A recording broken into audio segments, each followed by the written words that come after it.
नमस्कार। ऑस्ट्रेलिया की आज बात करेंगे। ऑस्ट्रेलिया में कुछ चेंजेस हुए हैं और वो चेंजेस क्या हैं उनको लेकर सवालात होंगे और ऐसा क्या करे जो आपका वीजा लग जाए। हालांकि वीजा क्यों नहीं लगता इसको भी लेकर हम खुलकर बातचीत करेंगे और प्रदीप बालन साहब हमारे साथ फिर से मौजूद हैं। बालन साहब, अब बहुत सारे चेंजेस आए ऑस्ट्रेलिया। लोग कहते हैं मिथ है, सख्त हो गया भैया, लेकिन सीओई नाम का एक हवा भी निकलकर सामने आया है। ये सर है क्या और ये क्यों जरूरी है और इसको लेकर इतनी पेचीदगियां क्यों है सर? देखिए, सीओई एक फाइनल डॉक्यूमेंट है, कंफर्मेशन ऑफ इनरोलमेंट बोलते हैं, फाइल लॉजमेंट के लिए। अलग अलग कंट्री में इसके अलग अलग नाम है। जैसे ऑस्ट्रेलिया में इसको सीओई फाइनल डॉक्यूमेंट, मतलब फाइनल आपकी अप्रूवल आ चुकी है यूनिवर्सिटी की तरफ से। अच्छा। वो आपको देनी होती है वीजा पर्पज के लिए। यूएस में इसको I-20 बोलते हैं, कनाडा में इसको LOA बोलते हैं, लेटर ऑफ एक्सेप्टेंस। तो आज की डेट में ऑस्ट्रेलिया जो जेन्युइन स्टूडेंट्स हैं उसके लिए तो बहुत इजी है, लेकिन जो स्टूडेंट जेन्युइन नहीं है उसके लिए बड़े डिफिकल्ट हो चुका है। यहाँ पे इमिग्रेंट जो आज की डेट में जो एम्बेसी है, जो गवर्नमेंट है, पर्टिकुलर गवर्नमेंट है, वो इमिग्रेंट्स को लेके बहुत सख्त है। दे वांट कि भाई जेन्युइन कैंडिडेट ही आए, और उन्होंने इमिग्रेंट्स की जो वॉल्यूम से उसको भी कम करना है, मतलब लिमिटेड नंबर्स ही लेने हैं जी। और बहुत सारे चेंजेस पास्ट में आप 3-4 महीने से देख रहे होंगे आ रखे हैं। जैसे ऑनशोर को लेकर उन्होंने सबसे पहले चेंज किया कि भाई आप 6 मंथ से पहले कॉलेज चेंज नहीं कर सकते। बच्चा क्या करता था, यहाँ से जाते ही कॉलेज चेंज कर लेता था, जो कि एक बैड इम्पैक्ट था कि भाई नॉर्थ इंडियन तो इतने बदनाम हो गए थे इंडियन के भी, इन्होंने पढ़ना ही नहीं है। सबसे पहले तो उन्होंने वो किया। दूसरा, जो एजेंट्स हैं वहां बैठे हैं वो भी कॉलेज चला रहे हैं। तो इस पे भी लगाम लग रही है कि भाई एक एजेंट कॉलेज खुद कैसे चला सकता है। थर्डली, वहां जो ऑनशोर मार्केट है उस पे एजेंट्स का कमीशन उन्होंने बंद कर दिया है। That's a good sign.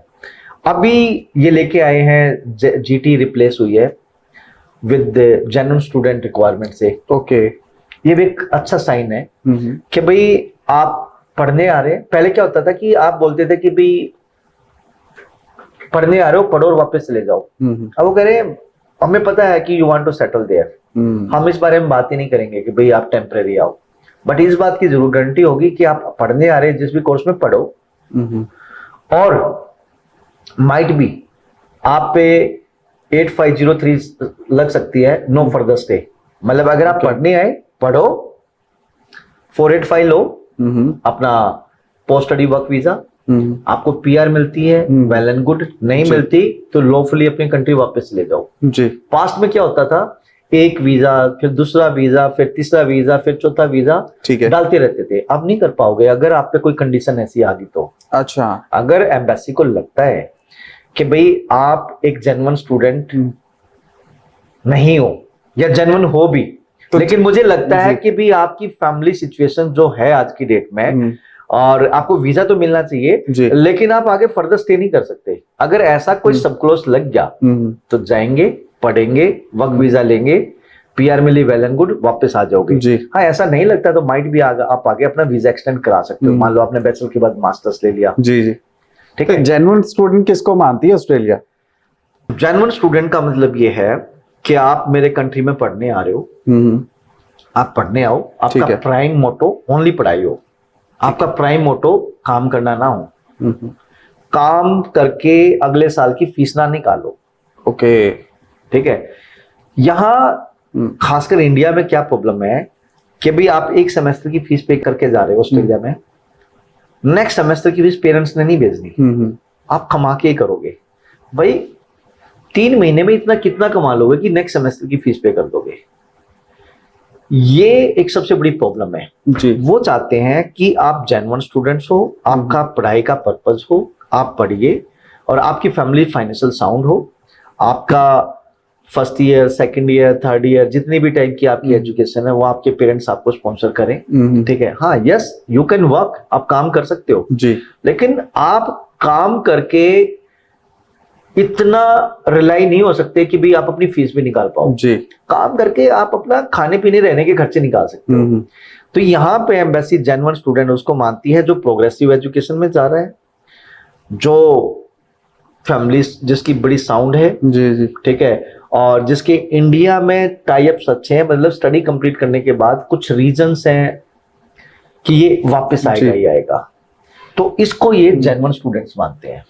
तो अभी जेन्युइन स्टूडेंट रिक्वायरमेंट जो आया जी, उसमें सबसे पहले तो यही है कि पहले ये एसओपी मांगते थे, स्टेटमेंट ऑफ पर्पस, वो हटा दिया है कि भाई अब आप एक सिलेक्टेड क्वेश्चन है उसके रिप्लाई करने होंगे, देने होंगे, वो जरूरी कर दिया है। ठीक है। दूसरा ये नो फर्दर स्टे हो सकता है, ठीक है, वो चीज है। तीसरा, अगर किसी यूनिवर्सिटी कॉलेज का 50% या इससे अबव रिजेक्शन रेट हो गया जी, तो सस्पेंड भी हो सकती है। लेकिन ये स्लो क्यों हो गया ऑस्ट्रेलिया इतना? लोग कह रहे हैं काफी स्लो वीजा दे रहा है। रीजन यही है कि सिस्टम को क्लीन करना है। अच्छा। सिस्टम को क्लीन करना है।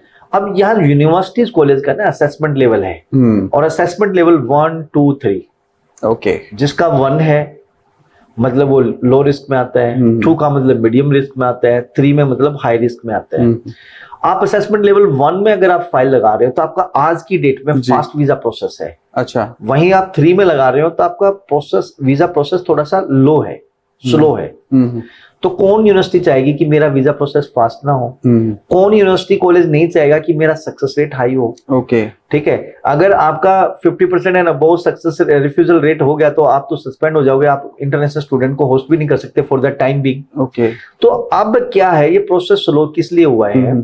एम्बेसी को भी समझ में आ गया और यूनिवर्सिटी को भी समझ में आ गया है कि मुझे अपनी इंटीग्रिटी भी बचानी है, मुझे अपनी रेपुटेशन भी बचानी है, उसके लिए मुझे जेन्युइन स्टूडेंट चाहिए। जेन्युइन स्टूडेंट जो बच्चा प्रूव करेगा कि मैं जेन्युइन हूं, उसको वो एक्सेप्ट करेंगे, अदरवाइज नहीं करेंगे। नॉर्थ इंडिया में आप अगर ध्यान से देखें, हमारा तो 20 साल का एक्सपीरियंस है, जितने भी स्टूडेंट आते हैं, मैक्सिमम स्टूडेंट की मैं बात कर रहा हूं, फंड्स नहीं होते। ओके। क्योंकि इंडियन मेंटेलिटी में क्या है, फंड्स होते सबके पास है, प्रॉपर्टी में इन्वेस्ट कर देते हैं, अपने कमीशन एजेंट को दे देंगे कि भाई उससे ब्याज पे पैसे आते रहे, ठीक है, या फिर किसी रिश्तेदार को दे देंगे, अकाउंट में नहीं रखेंगे। और एम्बेसी देखना चाहती है कि आपके पास फर्स्ट ईयर के फंड्स और रेस्ट ईयर के आपके प्रोजेक्ट प्लान हो। अब आपने 30 लाख रुपए डाल दिया, एकदम डाल देते हैं, हैप्पी अमाउंट एकदम आता है। ओके। ना पहले कोई ट्रांजेक्शन, 30 लाख डालने के बाद ना कोई ट्रांजेक्शन। तो ऐसा बच्चा जेन्युइन कैसे हो सकता है? दिखता नहीं कि यह मैनेज्ड पैसा है, ठीक है। वही इसके अगर कंपैरिजन में एक अकाउंट ऐसा हो जिसमें ट्रांजैक्शन बड़ी अच्छी चलती जा रही है, आ रहा है जा रहा है, आ रहा है जा रहा है जी, स्ट्रॉन्ग आईटी आ रहे हैं, ओके, तो एम्बेसी को समझ नहीं आता कि ये हाँ यस इस पर्सन के अकाउंट में फ्लो, इट मींस ये मोर स्टेबल पर्सन है। तो सबसे पहले बात तो यही है कि फंड्स नहीं है, फंड है तो वो मैनेज्ड है। दूसरी प्रॉब्लम है जो रीजंस आप पूछ रहे हैं ना कि डिले क्यों हो रहा है जी, एनुअल इनकम एक रीजन है। ओके, एम्बेसी बोलती है कि आप फर्स्ट ईयर के फंड तो दिखा दोगे, what about the next year? Next year के पैसे आप कैसे करोगे? खाने पीने रहने के और पढ़ने के। वो पता लगता है पेरेंट्स की, स्पॉन्सर्स की एनुअल इनकम से। एनुअल इनकम मतलब आप जिस भी प्रोफेशन में है उससे रिलेटेड आपकी आईटीआर स्ट्रॉन्ग होनी चाहिए। अब आईटीआर यहाँ इंडिया में क्या है कि 5 लाख रुपए तक का टैक्स नहीं है, तो 80-90% जो फैमिली आएंगी जिन्होंने अब्रॉड जाना है जी, 5 लाख से नीचे की आईटीआर लेके आएंगी, क्योंकि 5 लाख से ऊपर पे तो टैक्स है। जब पूछा जाता है कि जी आपने किस चीज की आईटीआर भरी है, कहते जी हमें तो पता नहीं, अकाउंटेंट ने भरी है।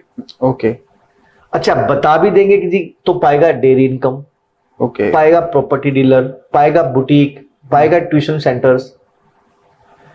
जब उनके डॉक्यूमेंट मांगे जाते हैं कि जी आपका ये बिजनेस है जी, तो इसके तो फिर कंपनी का आप ये जो बिजनेस कर रहे हैं तो इसका मतलब इसे किसी शॉप में, किसी दुकान में या बिल्डिंग में इसका तो आपका बिजनेस भी रन हो रहा होगा। जी जी जी।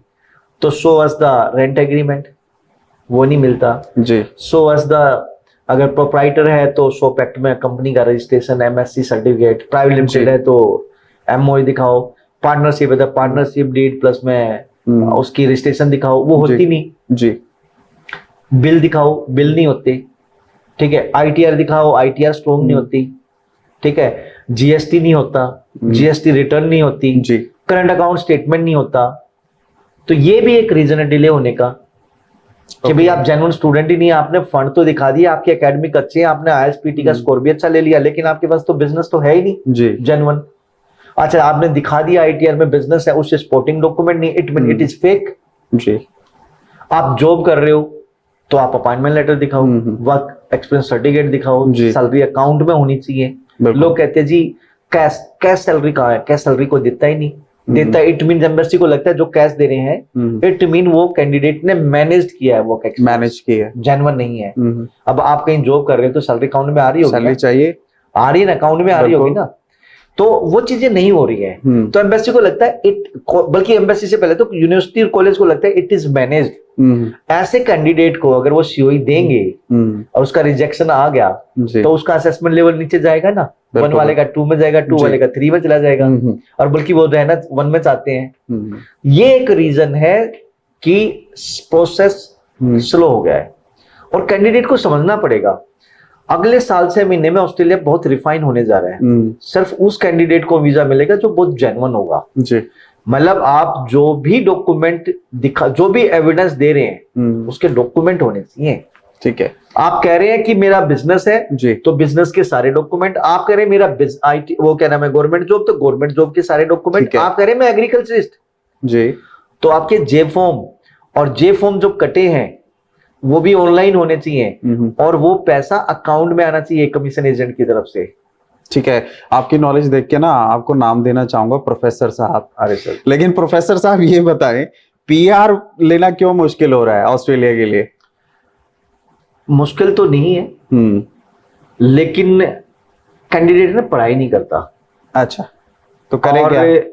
पढ़ेगा नहीं तो ऐसे ही होगा। आप अगर अच्छे कोर्स में जाते हैं, अच्छा, जैसे अभी ऑस्ट्रेलिया गवर्नमेंट ने एक कुछ लिस्ट निकाल ली है कोर्सेज की। अगर आप उन कोर्सेज में जाते हो तो आपको एक्स्ट्रा 2 ईयर का पोस्ट स्टडी वर्क वीजा मिलता है जी। वो सारे के सारे स्टेम कोर्सेज हैं, हेल्थ के कोर्सेज हैं, science, technology, engineering, math, child early childhood education, मतलब एजुकेशन से रिलेटेड, या इसके अलावा क्या नाम है आपके हेल्थ सेक्टर से रिलेटेड। आप जाइए ना इन कोर्सेज में, जी, पढ़िए ना अच्छी यूनिवर्सिटी में, पढ़ेंगे तो जॉब भी मिलेगी, जॉब मिलेगी तो आपके पॉइंट भी बनेंगे, पॉइंट बनेंगे तो आपकी पीआर भी होगी। आप समझ रहे हो जी? तो इसलिए टफ है। एक बहुत ही आखिरी सवाल, सक्सेस रेट कैसे बनेगा? ऑस्ट्रेलिया जाना है, ठीक है, किसी बच्चे को संक्षेप में बताएं, सक्सेस रेट किन कैटेगरीज में हो सकता है और क्या तैयारी करें अभी से? देखिए, एम्बेसी तो वीजा देने के लिए बैठी है, ओके, लेकिन वो जेन्युइन कैंडिडेट को देगी। आप अगर ऑस्ट्रेलिया का जो तो प्लान करें मत, अगर प्लान कर रहे हैं तो आपको जेन्युइन तरीके से ही अपने जो एम्बेसी की रिक्वायरमेंट है वो डॉक्यूमेंट कंप्लीट करें। अब जेन्युइन स्टूडेंट रिक्वायरमेंट आया है तो वो ये देख रहे हैं कि भाई आपके एकेडमिक शुड बी स्ट्रॉन्ग। आप पहले स्टेट बोर्ड से थे, बाद में आपने 12th में सीबीएसई ले लिया, या पहले सीबीएसई से थे अब स्टेट बोर्ड में आ गए, तो एम्बेसी को लगता है कि भाई आप सीबीएसई छोड़ के, आईसीएसई छोड़कर स्टेट बोर्ड में जा रहे हो, it mean you are not the genuine candidate जी जी। फिर वो ये भी देख रहे हैं कि भाई आपके मेजर 4 सब्जेक्ट्स होने चाहिए, उनमें परसेंटेज अच्छी होनी चाहिए, there should be no gap between the education, gap है तो गैप का जस्टिफिकेशन होना चाहिए, एजुकेशन कंप्लीट होने के बाद 1 साल से ज्यादा गैप नहीं होना चाहिए, गैप है तो उसकी जस्टिफिकेशन चाहिए। बिल्कुल, कैंडिडेट क्या, तो ये सक्सेस रेट बढ़ाने के तरीके बता रहा हूँ। फंड जेन्युइन होने चाहिए, जो बच्चे अब्रॉड जाना चाहते हैं तो पेरेंट्स को 1 साल पहले ही पूरी किसी अच्छे कंसल्टेंट से बात करके और चेकलिस्ट को फॉलो करना चाहिए कि अकाउंट में पैसे पुराने रखो, स्ट्रॉन्ग आईटीआर भरो। एक और स्टूडेंट को थोड़ी सी डीप रिसर्च करनी चाहिए, कौन सी यूनिवर्सिटीज, कौन सा कोर्स, किसका आउटकम क्या है, ठीक है। आईटीआर पेरेंट्स की स्ट्रॉन्ग होनी चाहिए। आप कह रहे हैं कि 6 महीने तक और स्ट्रिक्ट हो जाएगा, ये डरने वाली बात है, वेकअप कॉल है? मैंने कहा हाँ, ये वेकअप कॉल है। अच्छा, ये और रिफाइन हो जाएगा। चाहे तो जो कैंडिडेट, जो स्टूडेंट इन चीजों को फॉलो करेगा वो ऑस्ट्रेलिया में बैठे होंगे, जो फॉलो नहीं करेगा वो यहीं पे बैठे रहेंगे। बहुत बहुत धन्यवाद आपका। तो आपने सुना किस तरीके से एक एक करके तमाम दरपेश समस्याओं का हल बालन साहब ने बताया, यानी प्रोफेसर साहब ने बताया। इस वीडियो को ज्यादा से ज्यादा शेयर करें। नमस्कार।